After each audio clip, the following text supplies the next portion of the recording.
ಅನಿರ್ದಿಷ್ಟಾವಧಿ ಮುಷ್ಕರಕ್ಕೆ ಸಾರಿಗೆ ನೌಕರರು ಮುಂದಾಗಿದ್ದಾರೆ. ಹಾಗಾಗಿ ಮೇ 20ರಿಂದ ರಸ್ತೆಗೆ ರಾಜ್ಯ ಸಾರಿಗೆ ಬಸ್ಗಳು ಇಳಿಯಲ್ವಾ ಅನ್ನುವಂತ ಪ್ರಶ್ನೆಗಳು ಉದ್ಭವವಾಗಿರುವಂತದ್ದು.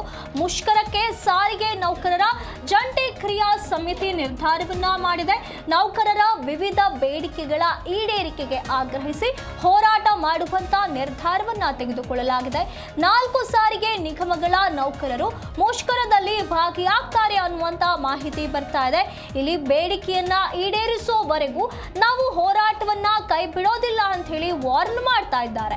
1.25 ಲಕ್ಷ ಅಂದ್ರೆ 1,25,000 ಸಾರಿಗೆ ನೌಕರರು ಬಹುದೊಡ್ಡ ಬೇಡಿಕೆಯನ್ನ ಈಡೇರಿಸಬೇಕು ಅಂತೇಳಿ ಆಗ್ರಹಿಸಿ ಹೋರಾಟವನ್ನ ಮಾಡ್ತಿದ್ದಾರೆ.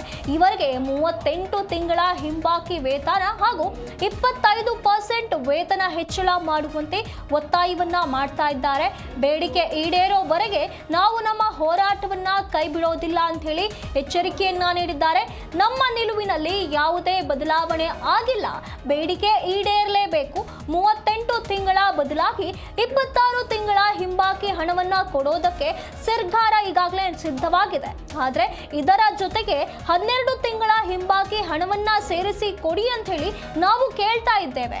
ಸಿಎಂ ಹಾಗೂ ಸಾರಿಗೆ ಸಚಿವರ ನೇತೃತ್ವದಲ್ಲಿ ಇಲ್ಲಿಯವರೆಗೆ 12 ಸಭೆಗಳನ್ನ ಮಾಡಲಾಗಿದೆ. ಇಲ್ಲಿ 38 ತಿಂಗಳ ಬದಲು 26 ತಿಂಗಳ ಹಿಂಬಾಕಿಯನ್ನ ನೀಡೋದಕ್ಕೆ ಸಾರಿಗೆನು ಸರ್ಕಾರ ಈಗ ನಿರ್ಧಾರವನ್ನ ಮಾಡಿದೆ. ಈ ಒಪ್ಪಿಗೆಯನ್ನ ಸೂಚಿಸಿದೆ. ಆದರೆ ಈ ಒಪ್ಪಿಗೆಗೆ ನಮ್ಮ ಸಮ್ಮತಿ ಇಲ್ಲ. ನಮಗೆ ಹೆಚ್ಚಿಗೆ 12 ತಿಂಗಳದ್ದು ಸೇರಿಸಿ ಒಟ್ಟಾಗಿ 38 ತಿಂಗಳ ಹಿಂಬಾಕಿ ವೇತನವನ್ನ ನೀಡಬೇಕು ಅಂತ ಹೇಳಿ ತಮ್ಮ ಅಭಿಪ್ರಾಯವನ್ನ ವ್ಯಕ್ತಪಡಿಸಿದ್ದಾರೆ. 12 ಸಭೆಗಳು ಈಗಾಗಲೇ ಸಿಎಂ ಮತ್ತು ಸಾರಿಗೆ ಸಚಿವರ ನೇತೃತ್ವದಲ್ಲಿ ನಡೆದಿದೆ. ಅದು ಸಂಪೂರ್ಣವಾಗಿ ವಿಫಲವಾಗಿದೆ. ತಮ್ಮ ಬೇಡಿಕೆ ಏನಿವೆ ಇದನ್ನ ಈಡೇರಿಸುವವರೆಗೆ ನಾವು ಈ ಒಂದು ನಿರ್ಧಾರವನ್ನ ಹಿಂಪಡೆಯೋದಿಲ್ಲ, ನಾವು ಅನಿರ್ದಿಷ್ಟಾವಧಿಯವರೆಗೆ ಮುಷ್ಕರವನ್ನ ಮಾಡ್ತೀವಿ ಅಂತೇಳಿ ಈಗ ತಮ್ಮ ತೀರ್ಮಾನವನ್ನ ತಿಳಿಸಿದ್ದಾರೆ. ಮೇ 20ರ ಬೆಳಗ್ಗೆ 6 ಗಂಟೆಯಿಂದಲೇ ಈ ಒಂದು ಮುಷ್ಕರ ಆರಂಭವಾಗುತ್ತೆ ಅನ್ನುವಂತ ಮಾಹಿತಿಯನ್ನ ಈಗ ನೀಡ್ತಾ ಇರುವಂತದ್ದು. ಹಾಗಾಗಿ ಮೇ 20ರಿಂದ ರಾಜ್ಯದ ಸಾರಿಗೆ ಬಸ್ಗಳು ರಸ್ತೆಗೆ ಇಳಿಯಲ್ವಾ ಅನ್ನುವಂತ ಪ್ರಶ್ನೆಗಳು ಉದ್ಭವವಾಗ್ತಾ ಇದೆ. ಇಲ್ಲಿ ಯಾವುದೋ ಒಂದು ನಿರ್ದಿಷ್ಟ ಅವಧಿಯವರೆಗೆ ಈ ಮುಷ್ಕರ ನಡೆಯುವಂಥದ್ದಲ್ಲ. ಅವರ ಬೇಡಿಕೆಗಳೇನಿವೆ ಅವೆಲ್ಲ ಈಡೇರುವವರೆಗೆ ತಮ್ಮ ಈ ಒಂದು ಮುಷ್ಕರವನ್ನ ನಾವು ನಿಲ್ಲಿಸೋದಿಲ್ಲ ಅಂತ ಹೇಳಿ ತಮ್ಮ ಅಳಲನ್ನ ತೋಡಿಕೊಳ್ತಿದ್ದಾರೆ. ಇಲ್ಲಿಯವರೆಗೂ ತಮ್ಮ ಬೇಡಿಕೆಗಳೇನಿದೆ ಅದನ್ನ ಎಲ್ಲಿವರೆಗೂ ಈಡೇರಿಸುವಂತ ಕೆಲಸವನ್ನ ಸರ್ಕಾರ ಮಾಡ್ತಾ ಇಲ್ಲ. ಹಾಗಾಗಿ ತಮ್ಮ ಬೇಡಿಕೆಯನ್ನ ಈಡೇರಿಸಬೇಕು. ಅದಾದ ನಂತರವೇ ನಾವು ಈ ಮುಷ್ಕರವನ್ನ ನಿಲ್ಲಿಸ್ತೇವೆ ಅನ್ನುವಂತ ವಾರ್ನಿಂಗ್ ಅನ್ನ ನೀಡಿದ್ದಾರೆ. ಒಟ್ಟಾರೆ 38 ತಿಂಗಳ ವೇತನವನ್ನ ನೀಡಬೇಕು.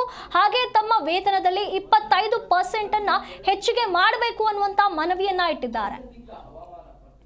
ಈ ಬಗ್ಗೆ ಹೆಚ್ಚಿನ ಮಾಹಿತಿಯನ್ನು ನಮ್ಮ ಪ್ರತಿನಿಧಿ ಮಂಜುನಾಥ್ ನೀಡ್ತಾ ಹೋಗ್ತಾರೆ.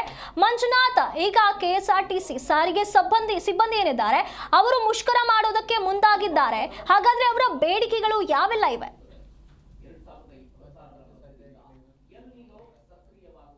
ಸಂಪರ್ಕ ಸಾಧ್ಯವಾಗಿಲ್ಲ. ಹಾಗಾಗಿ ಇಲ್ಲಿ ಮೇ 20ರಿಂದ ರಸ್ತೆಗೆ ಬಸ್ಗಳು ಇಳಿಯಲ್ವಾ ಅನ್ನುವಂಥ ಆತಂಕ ಜನರಲ್ಲಿ ಸೃಷ್ಟಿಯಾಗುವಂಥ ಪರಿಸ್ಥಿತಿ ನಿರ್ಮಾಣವಾಗಿದೆ. ಯಾಕೆ ಅಂತಂದ್ರೆ ಇಲ್ಲಿ ನೌಕರರೇನಿದ್ದಾರೆ ಸಾರಿಗೆ ನೌಕರರು ತಮ್ಮ ಬೇಡಿಕೆಗಳನ್ನ ಈಗ ಸರ್ಕಾರದ ಮುಂದೆ ಹಿಂದೆಯೂ ಕೂಡ ಇಟ್ಟಿದ್ರು. ಆದರೆ ಸರ್ಕಾರ ಈಗ 26 ತಿಂಗಳ ವೇತನವನ್ನ ನೀಡೋದಾಗಿ ಹೇಳಿಕೆಯನ್ನ ನೀಡಿತ್ತು.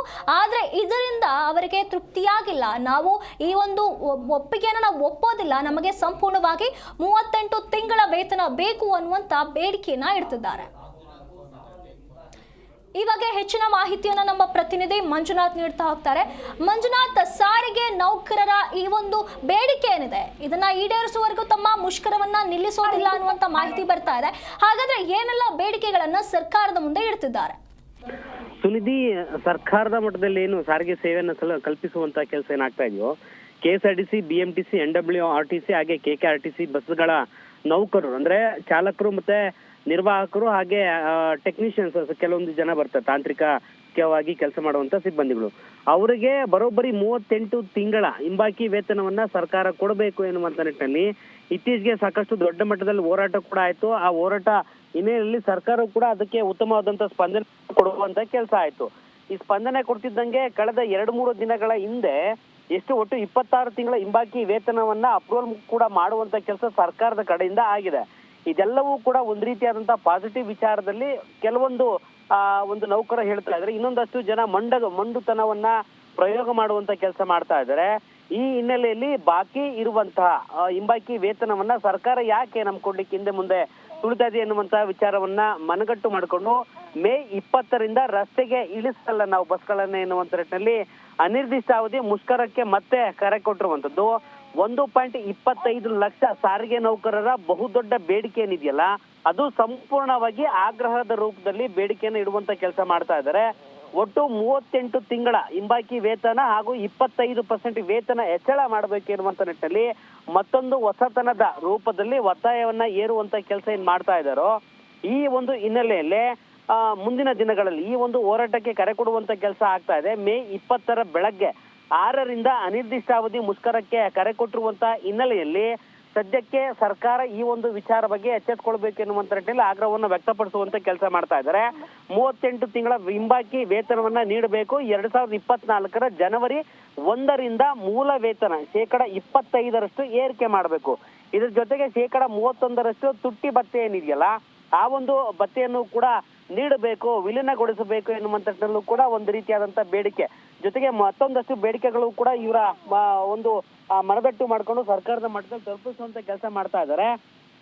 ಬಾಟಾ ಮತ್ತು ಮತ್ತಿತರ ಭತ್ಯೆಯನ್ನ ಹೆಚ್ಚಿಸಬೇಕು. 26 ತಿಂಗಳ ಬಾಕಿ ಹಣವನ್ನ ಏನಿದೆಯಲ್ಲ 1272 ಕೋಟಿ ಅದು ಒಂದೇ ಕಂತಿನಲ್ಲಿ ಬಿಡುಗಡೆ ಮಾಡಬೇಕು. ಸಣ್ಣ ಪುಟ್ಟ ಮೊತ್ತವನ್ನ ನಾವು ಒಪ್ಪೋದಿಲ್ಲ. ಒಂದೇ ಕಂತಿನಲ್ಲಿ ಬಿಡುಗಡೆ ಮಾಡಿದ್ರೆ ಮಾತ್ರ ನಮ್ಮ ಹೋರಾಟಕ್ಕೆ ಒಂದು ರೀತಿಯಾದಂತ ಪ್ರತಿಫಲ ಸಿಗುತ್ತೆ. ಜೊತೆಗೆ ನಾವು ಕೈ ಬಿಡುವಂತ ಕೆಲಸಕ್ಕೆ ಆಲೋಚನೆ ಮಾಡ್ತೇವೆ ಎನ್ನುವಂತ ಸದ್ಯಕ್ಕೆ ಒಂದು ಸರ್ಕಾರಕ್ಕೆ ಎಚ್ಚರಿಕೆಯನ್ನ ಕೊಡುವಂತ ಕೆಲಸ ಮಾಡ್ತಾ ಇದ್ದಾರೆ.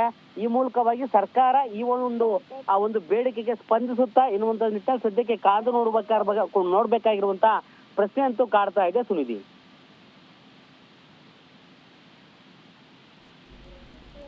ಧನ್ಯವಾದಗಳು ಮಂಜುನಾಥ್ ನಿಮ್ಮೆಲ್ಲ ಮಾಹಿತಿಗಾಗಿ.